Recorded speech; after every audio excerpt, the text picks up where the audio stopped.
Last summer, my brother looked into all options possible to take care of the Dan Markel problem, including hiring a hitman. She was dead serious. And was that subject Harvey Adelson? It was, yes. But this is just one incoming phone call from that 786 number. And again, that was on July 1st of 2014 at 5:20 p.m. Who did the 786 number belong to? So the 786 number belonged to Sigfredo Garcia. Should Wendy be worried? And how about Harvey?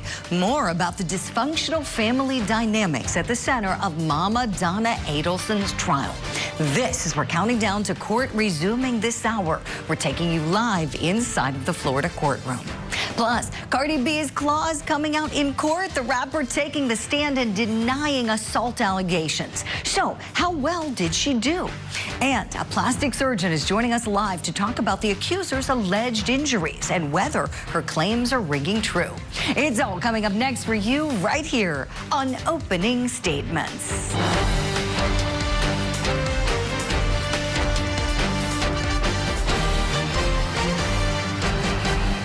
Good Wednesday morning to you and welcome to Opening Statements. I'm Julie Grant. Are you ready for some coffee and some court? That's what I like to call this show. This is where we get you all warmed up and ready to go for the big day ahead on Court TV Live. And we've got a big show planned to do just that. So let's start it off as we always do. Grab that cup of coffee. It's time for my opening statement. I hope the jurors in Cardi B's trial got their eyes checked. I hope they all have perfect vision, because in order to assess the evidence of the plaintiff's alleged injuries, they're going to need it. Plaintiff Imani Ellis was working as a security guard when she claims that Cardi B assaulted her. She says that Cardi B yelled at her, called her terrible names, and scratched her face with her long fingernails. Now, I want to show you the photo of her alleged facial injury. And if you wear glasses like me, you'll want to put them on right now. So let's take a look at this together. The woman's cheek injury that supposedly required over $17,000 worth of plastic surgery to fix. Do you see this? The only thing that I see when I look at this photo is why Cardi B went to trial. Good for her. You know, my friends, she is wealthy and she could have made this go away if she wanted to, but she didn't settle. And when looking at this exhibit, I can see why. The plaintiff also waited 4 years to even go see the plastic surgeon for the scar treatments. This questionable encounter happened in 2018, and the first doctor appointment was in 2022. Also, why didn't she go to police to file a criminal complaint for assault? Why choose civil court? I'll tell you why. Probably for damages. A fancy legal word for money, because damages can only be sought and paid out in civil court. But when you seek them, you have to prove them. And to me, that photo doesn't prove a thing in the way of damages. To me, it proves that Cardi B made a smart decision in going to trial. That's my opening statement. Let me know if you like it. Right now, it's time for your daily docket. I personally feel like if there's no physical touch, there is no incident. There was a verbal altercation. If you think that that's an incident, a verbal altercation, then it's an incident for you. In California, the case I'm just talking about, Cardi B is expected to return to the stand in her civil assault case that's going to kick off at 12:30 p.m. Eastern. In Georgia, we are on a verdict watch in the speeding trooper homicide trial for defendant A.J. Scott. Day 2 of deliberations begins at 10 a.m. Eastern. And in Florida, we've got the state's case resuming in the murder trial for Mama Donna Adelson. Everything's set to kick off at 8:45 a.m. and we're going to go in there live as soon as it does. That is, of course, our top story for you as well. So are prosecutors working their way up to Wendy? That's the burning question this morning. You know, seems like a lot of the testimony in Mama Donna's trial is revealing more about Wendy's alleged involvement. A chilling conversation between Wendy and a former boyfriend took center stage on Tuesday. Court TV's Julia Janae has more from Tallahassee. Good morning, Julie. That's right. We are standing by for day 4 to begin in the case against Donna Adelson. This is a complicated case for these jurors. There's just no way around it. They have got to digest information about everything that happened since the murder of Dan Markel 11 years ago. They've been shown a flow chart of how the state says this plot is connected to 2 hitmen and the Adelson family and the victim. They're hearing a lot of names and players. But what exactly is the evidence against Donna? That's the real question here. Now, on the stand Tuesday, an ex-boyfriend of Wendy Adelson, Donna's daughter, said that he noticed that Donna was overly involved in Wendy's life. Then a financial examiner confirmed that Donna signed the business checks that were paid to Charlie's ex and convicted co-conspirator Katherine Magbanua. She also took the stand. Besides the one time you had that dental appointment, and you saw Mrs. Adelson. You met her, Donna Adelson. Yes, ma'am. After that, you never talked to her again, did you? Not that I can recall. So you heard there Donna Adelson's defense emphasizing that Katherine Magbanua really didn't have any communication with Donna. That's the one that the prosecution has to prove all of the elements of conspiracy and solicitation to commit murder in front of this jury. When things get started again, we're going to hear from Sergeant Corbett again. He was on the stand at the end of the day, and we expect to hear a final voicemail that Dan Markel left for Wendy Adelson not long before he was gunned down. In Tallahassee, Julia Janae with Court TV.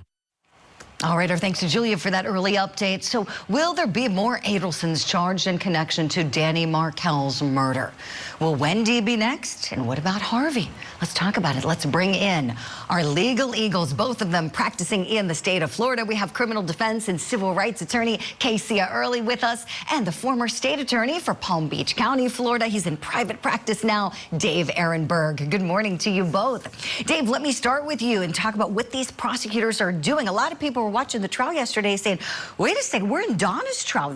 We're hearing a lot about Wendy. You think they're zeroing in on her? Well, that's coming, and as far as Wendy, I do think she'll be next, but as far as Donna, the real meat, like the bump and all the real evidence against Donna will be coming.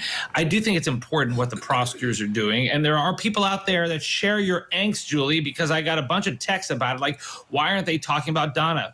Because the defense's theory is that every other family member was involved with this, except for Donna. Yes, Charlie did it. Yes, Wendy did it, but not Donna. Somehow the one person who was pulling all the strings, somehow the one domineering, controlling person who was involved in every aspect of their kid's life, somehow was absent when it came to this. Really? And the fact is that if the prosecution can show that Charlie and Wendy were heavily involved in this, and they are doing so, then it is impossible to believe that Donna was not. So I think they're on the right track. Oh, yeah, Dave, I think you're absolutely right. Helicopter Mom of the Year, Mama Donna seems to be. Casey Early, doing criminal defense work. I'm sure you get those calls from clients sometimes that say, oh, I feel like charges may be coming. Lawyer, what do I do? And, you advise them, and then you both anticipate what's coming their way, and then you deal with it accordingly. Casey, do you think Wendy's having that call, calling her lawyer up, saying, oh, boy, I'm expecting something? In other words, do you think she's expecting the charges? I know some of us are. Do you think she is, Casey? I've been saying that from the very beginning. This case is over 10 years old, and she has been living in a lie, but also in fear. And I'm going to take the defense perspective for a moment, because I don't believe, from a defense perspective, not personally watching this case, by the way, that the state has proved knowledge, not knowledge, but an agreement, as well as specific intent, right? We know that she had knowledge, but we know that that's not enough, right? So if the defense continues to stay on that road, that she was just doing what Charlie told her to do, but Charlie really never explained, why the checks were written. It could have been written because that was his girlfriend. And it can go along with that theory that she needed these checks for her apartment or for the insurance. The money exchange is not enough because we don't have the actual evidence that she actually put this money in the laundry. And I like what the defense did. Magbanua did not even see the money till days later. So how do we know that that money wasn't wet from Sigfredo or anyone who had that money? So that is not enough to stick. Hate is not enough to stick. How many mother-in-law horror stories have we heard? So I just don't believe that they have that agreement, specific intent enough at this moment. But as we all know, she was in their lives to the T. She orchestrated everything, including that detailed email she sent to Wendy. So Wendy is definitely coming days after this verdict. Spoken like a true defense attorney, which you are, Casey. Thank you for that. Let's do a clip from Jeffrey Lacasse, this poor guy, Wendy's boyfriend. And then it seems, based on some of what he said, like perhaps Wendy may have been trying to set him up. Let's listen. I challenge her. Can I tell you something in confidence? Sure. Well, last summer, my brother looked into all options possible to take care of the Danny Markel problem, including hiring a hitman, and it would cost about $15,000. Okay, and when she referred to her brother, she's got two of those, right? She said Charlie. I found chilling, I found disturbing, it made my stomach flip, it kind of took me aback. She was dead serious. And he shared that the week of the murder, Wendy was very interested in where he was going to be traveling and when on Friday, the day that Danny Markel was shot at his house. And he said, the 2 times, within that month that he happened to travel, or within the 2-month period, June and July, that was when the hitmen happened to be in town. Coincidence? Dave Ehrenberg, what do you say? Not a coincidence, especially because what kind of car did the hitmen rent the first time they came up? A car that was identical to the car that Jeffrey Lacasse was driving. Coincidence? I think not. And it is interesting that the 2 times that they came to town were the 2 times and only 2 times that Jeff Lacasse were traveling out of town for work. They wanted to pin it on him. That's why Wendy was so interested as to when he was leaving. Fortunately, he changed his trip at the last minute. He had an alibi. He had a flat tire, so he was on camera showing he wasn't the one who did it. But this shows why I believe that we're all in agreement here that Wendy is going to be next. The only way Wendy escapes this is if this case against Donna ends in an acquittal. Then I think the whole thing is over. Absent that, yeah, she's in the prosecutor's sights. Oh, really good point there, Dave. Thank you. Let's talk about another Adelson. We had one of those moments yesterday where everybody went, ooh, Harvey. Did Harvey have anything to do with this? Casey, I've got a clip for you. This is where the investigator makes the connection that his phone number was communicating with one of the hitmen, Mr. Sigfredo Garcia. Phone number that was present here in Tallahassee around the Premier Health and Fitness that was also in the call detail records for one of the subjects of the investigation. And was that subject Harvey Adelson? It was, yes. But this is just one incoming phone call from that 786 number. And again, that was on July 1st of 2014 at 5:20 p.m. Who did the 786 number belong to? So the 786 number belonged to Sigfredo Garcia. Casey, early is Harvey calling his lawyer too. I was surprised when I heard that part because I've always said Wendy, I always said the mom. I never said Harvey because he just seemed like the nonchalant guy that doesn't know what's going on, passive. His wife is the authoritative figure. But at the same time, that really doesn't tell you much. If that's all they have, there's no way, right? Because if Donna is in control, how do we know that Donna did not use his phone number to kind of protect herself? So that is not much unless something else comes out. But we know with those call logs, the calls were mainly between Charlie, his girlfriend, and the hitman. So it wasn't really, the cell phone records that can tie him in. There was no mention of any conversations with him. So that's definitely not enough. But I will say that if knowledge was enough, then Wendy's ex-boyfriend would have been charged accordingly, because you heard what he said. She confided in him and he was scared that she was serious, but not serious enough to go to authorities to possibly stop this. So again, they're going to have to prove more in order to secure a conviction against the mom. Another great legal point, Casey. Thank you for that. More Adelson talk still to come, my friends. Dave Ehrenberg, we get to say goodbye, and a big thank you to you for joining us this morning. We'll see you soon. Casey is coming with us, and please do the same at home. When we come back, we'll talk about convicted felon Katherine Magbanua, Charlie's old girlfriend. There she is. Did she tip the scales for Mama Donna? Plus, I feel like when I got sued, I was like, when I got sued, I was like, oh, I know I didn't touch her. Like, it's like, look for the cameras, because they'll tell you.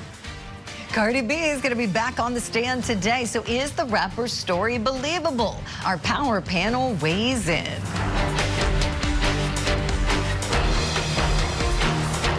Famous entertainer facing an assault trial. A grandmother accused of murdering her former son-in-law. We're breaking down both cases before each day's proceedings. Opening statements with Julie Grant. Mornings at 8, 7 Central on Court TV. Saturday nights on ION is our night. Let's go! Double headers every Saturday at 7 and 10 p.m. Eastern. The new Saturday Night Out is on ION all season long. Please raise your right hand. Do you solemnly state that the testimony you may give in the cause now pending before this court shall be the truth, the whole truth, and nothing but the truth, so help you God? Thank you. May I please have you state and spell your first and last name for the record? My name is Beverly Martinez. Cardi B taking the stand on Tuesday during her civil assault trial. Welcome back to Opening Statements. So she was called by the plaintiff. So remember, this is a civil case. And so what the plaintiff gets to do in a civil case, it's kind of weird. It's different from what we see in criminal cases. They can call the defendant. And so they can call them as what's called a hostile witness. And then today, what we'll see is Cardi B's attorney, her attorney, get a chance to cross-examine her. Very different than what we see in criminal court. But she took the stand. We know she's a Grammy Award-winning rapper, and we didn't know what she was going to say, but she stood firm by her claims that the incident in question was verbal only, and that neither she nor the former security guard, Imani Ellis, touched one another. Have you ever used the N-word with Miss Imani Ellison? No. Did you try to take a swing at her? No. When you say there was a verbal altercation, Yes.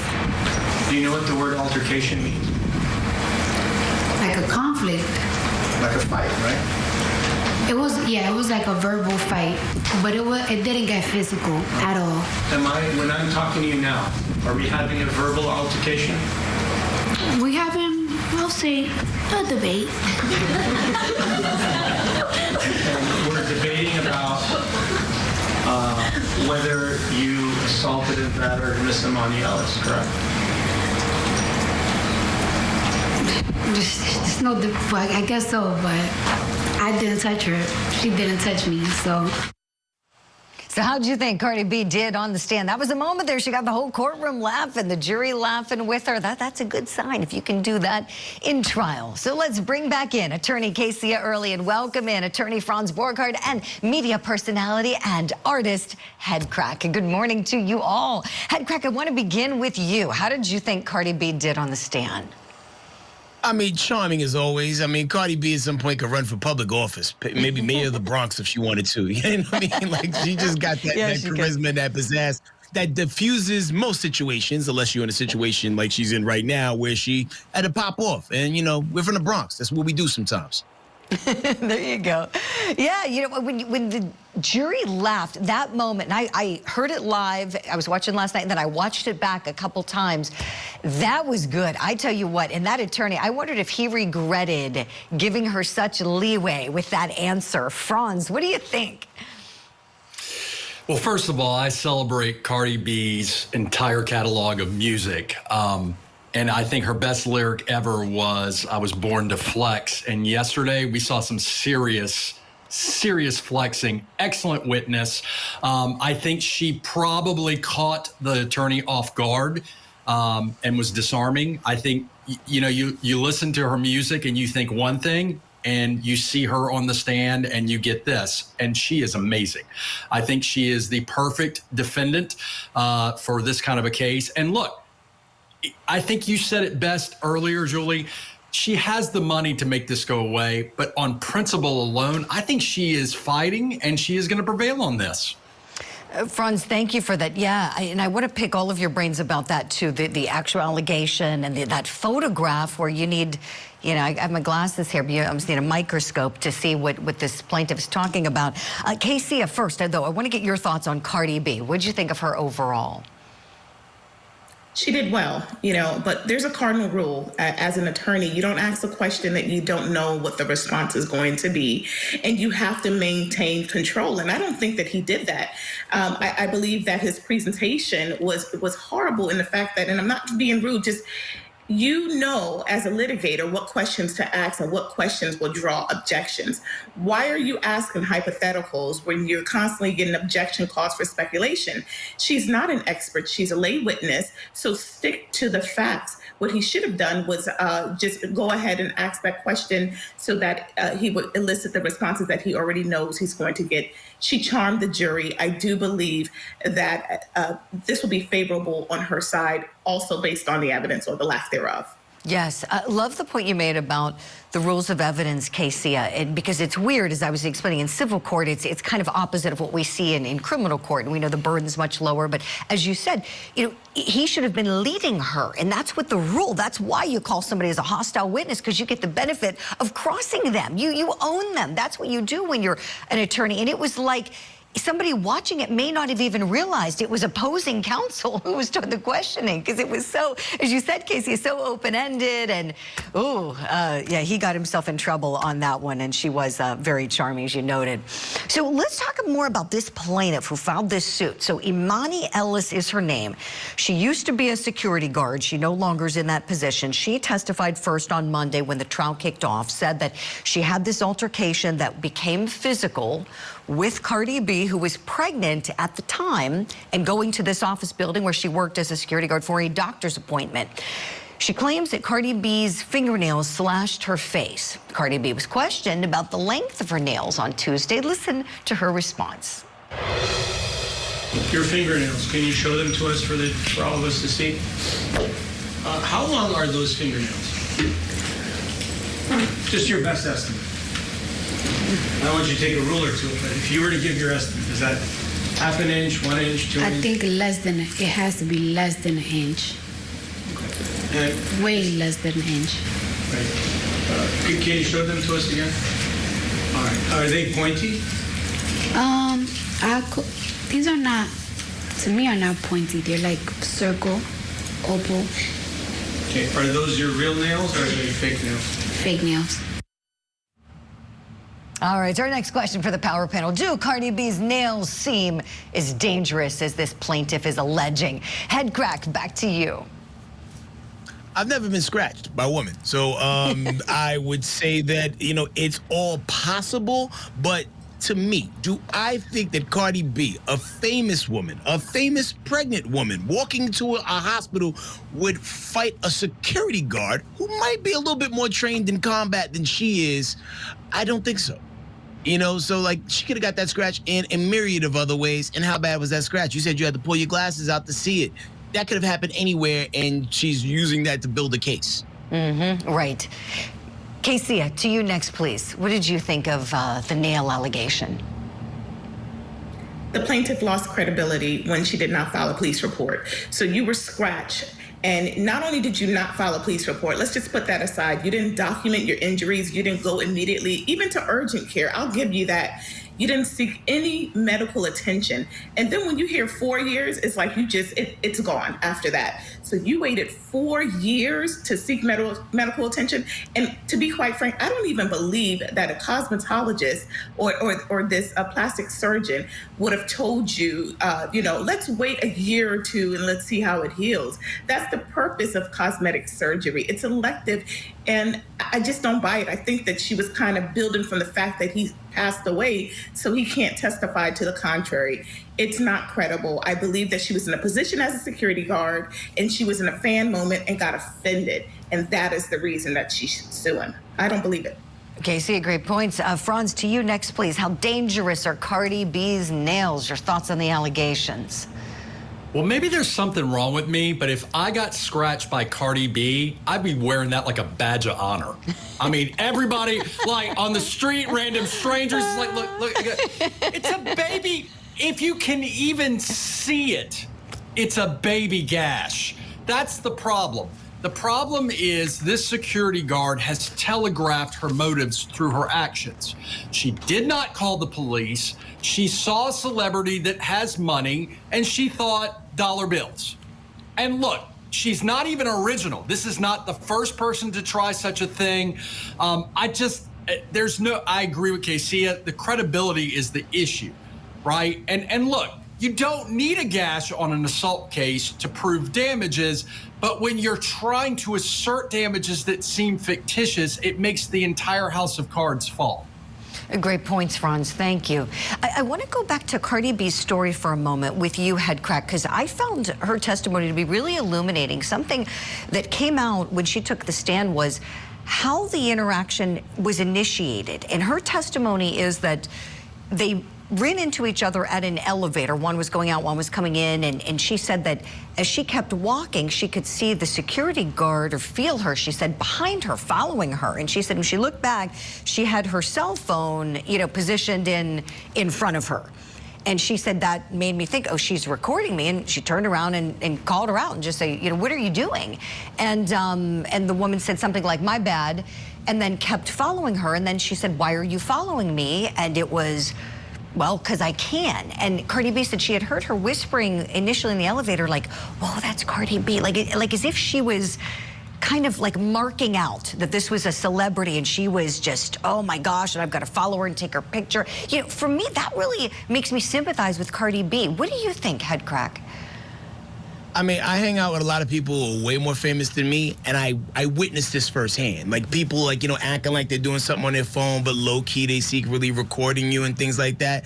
And, when it's something personal and private, like a pregnancy or OBGYN visit, you don't want the world to know your business, or even that telegraph to the world, especially if the world doesn't know you're pregnant yet, which I think that was the case at that time. So I understand why Cardi B would be on the defense and be like, hey, why are you recording me? So I see it all the time. Right, and I appreciate you sharing that experience. Yeah, because it's unprofessional. You expect professionalism. She deserves everybody to be as professional as they would be for someone who's not famous that's coming in. I'm sure that security guard isn't just recording random people and saying, oh, that's, Joe Schmo who came in off the street today. No. Yeah, she was doing something to get some viral video, it sounds like. We'll leave it here for now. She'll be back on the stand later today, and we're going to talk more on the other side of the break. Headcrack, thank you very much for making time with us this morning. Always love having you on the show. And when we come back, we're going to dig into the accuser's side of the story. Those little marks on her face that you can barely see. Well, we have our own expert joining us. A plastic surgeon joins us live next to talk about whether these claims and the money amounts that she paid for the treatment ring true. And I want to show you a live look at the courtroom where Mama Donna Adelson's trial is going to resume shortly. You can see the deputies milling about and us zooming in on the seal of the great state of Florida. We'll be right back.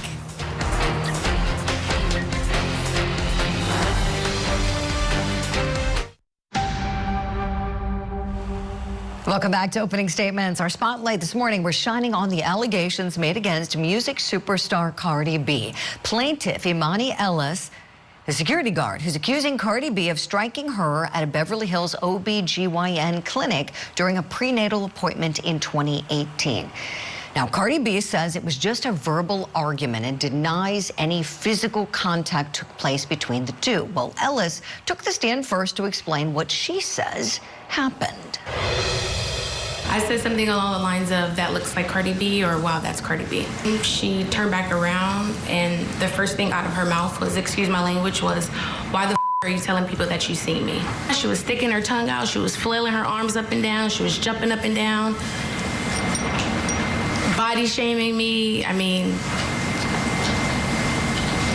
racial slurs, just a lot. And did she spit on you? She did. Did her spit actually land on your body? It did. Did the defendant take a swing at you? She did. when she took a swing at you, it didn't hit your body, correct? No. Did the defendant use her fingernails to cut your face? She did.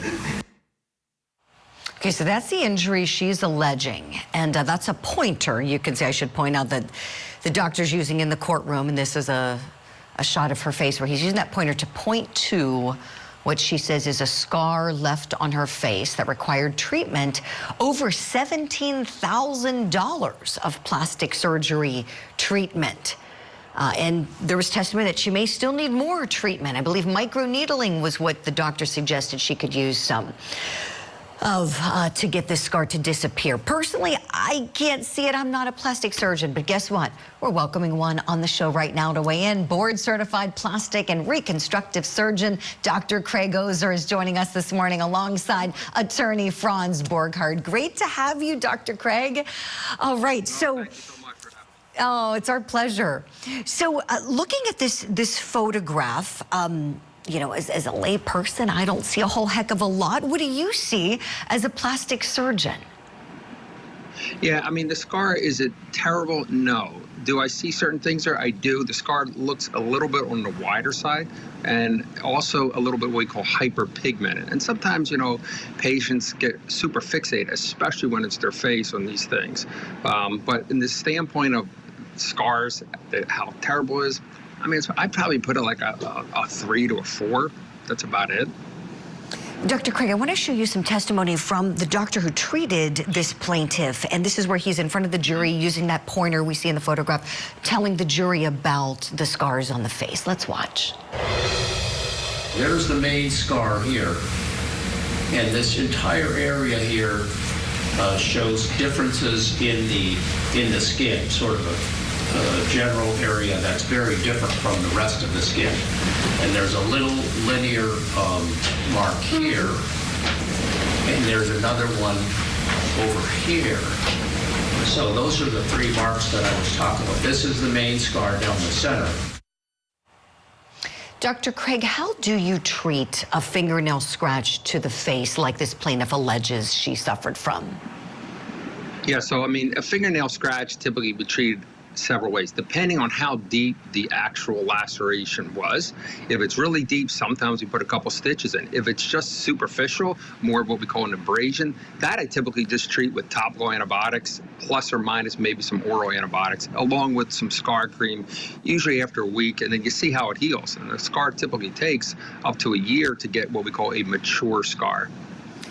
Speaking of maturity, Dr. Craig, 4 years passed between the time this questionable incident happened and the treatment request. Does that make it tougher for you as a doctor when so much time passes from the event?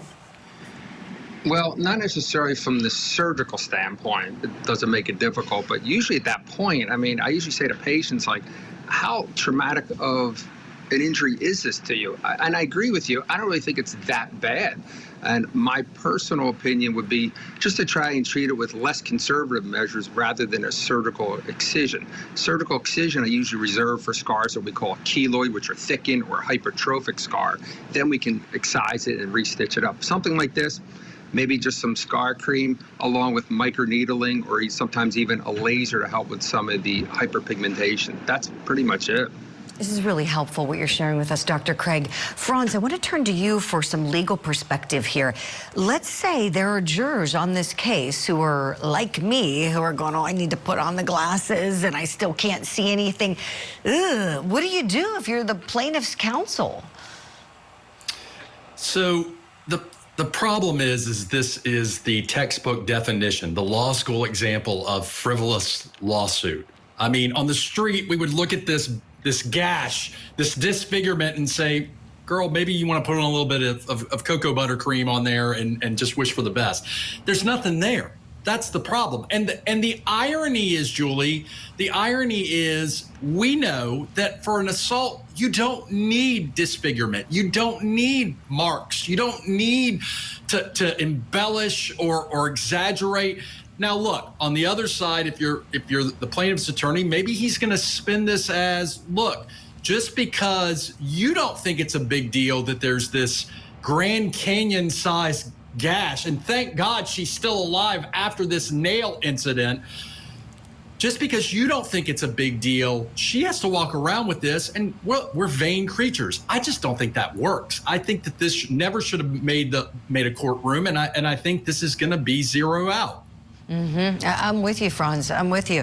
Let's talk about the money amount. So this plastic surgeon came into court, testified that there were two major procedures done that take up the bulk of the money that was accounted for here. Apparently, it's $17,500 is the outstanding bill being done on what's called a lien basis. So she didn't put anything up front. She likely let them know she's in the middle of a lawsuit, and once that lawsuit money comes in, she'll pay out the doctor, and that lien will be taken care of. Dr. Craig, does $17,000 sound right to you for treatment for this? Well, I know it sounds pretty excessive when you hear it like that, but you got to understand, when we take a patient to the operating room, which is what this doctor did, you're also incurring other expenses. For example, you have to pay for the operating room fees. You have to pay for the anesthesia fees. So it's not like that doctor got the total $17,500. Some of that, of course, he did, but he's supposed to pay for the facility fee and the anesthesia fee associated with the repair. And along with that, you got to remember it's in California. So Beverly Hills, of course, is more expensive than if you're talking where I am here in Pittsburgh, Pennsylvania. So is it excessive? Not so much for Beverly Hills. Out here, I think it is. Something like me, I would probably just do this in my office, to be quite frank with you, and we'd save the patient those additional OR and anesthesia fees. This is so helpful. This is exactly why we wanted to have you on the show, Dr. Craig. You're the guy back in Pittsburgh, the guy to go to when people think about plastic surgeons. Thank you so much, my friend, for coming on. Please come back, Dr. Craig. We've got more cases. Oh, I'd love to. I'd love to. We'd love to have you. Thank you so much. And Franz is going to stay with us. And guess what? I want to show you a live look at Florida. We have some movement in the courtroom as we're getting ready for Mama Donna Adelson's trial to resume. We'll be right back.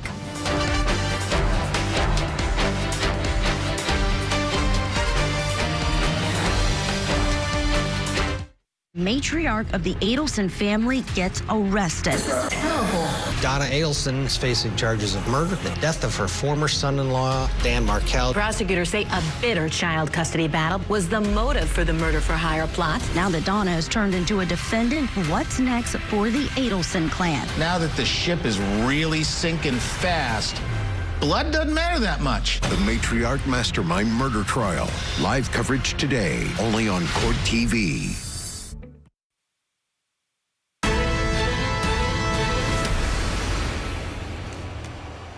We're live in Florida, getting ready for the start of Mama Donna's trial this Wednesday morning. Tuesday was a big day. A key figure in the trial of Mama Donna is, of course, Katherine Magbanua. And we remember her. We've seen her a lot, right? She testified against Charlie. We saw her going on trial twice to get to the place she is now, which is behind bars. And she was kind of the go-between between Charlie and the man she has a child with, Sigfredo Garcia, the hitman, the man who pulled the trigger to murder Danny Markel. Now, Katherine Magbanua said that she never spoke to Mama Donna, though, about the murder. Did you ever discuss the murder with Wendy Adelson?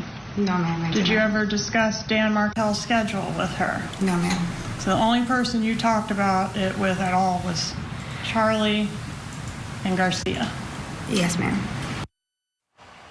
So who benefited from her testimony, Donna or Wendy? Let's bring in our legal eagles, Franz Borghardt and Casey Early, to weigh in on this.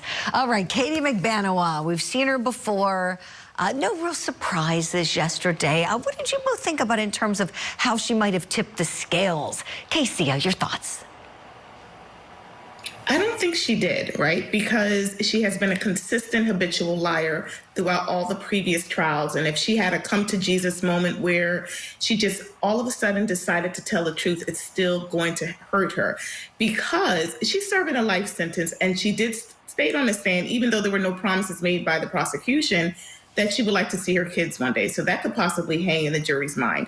But again, she already testified that she did not speak to Donna. She did not speak to Wendy. So again, this doesn't prove that there was some type of agreement or specific intent to carry out this plan to kill Mr. Markel. So I don't believe it was tipped against Donna or Wendy, and I do believe that her involvement was, it just didn't tip the scales at all. I got you. Franz, what did you think about Miss Katherine Magbanua?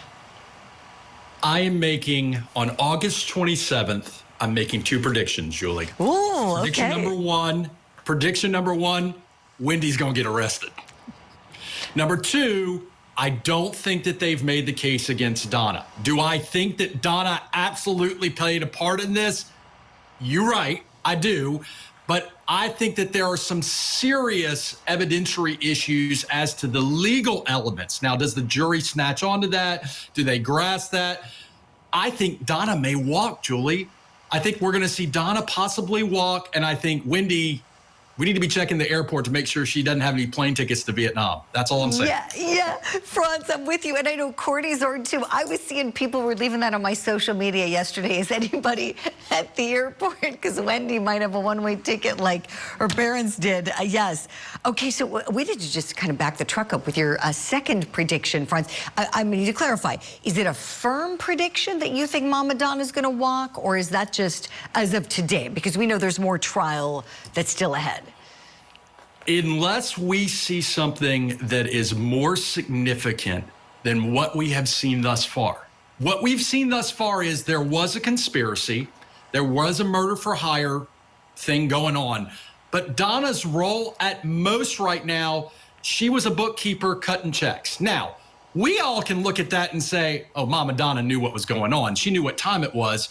But I don't know that all 12 of them are going to agree with that, because sometimes a bookkeeper just does what she's told and she just cuts checks.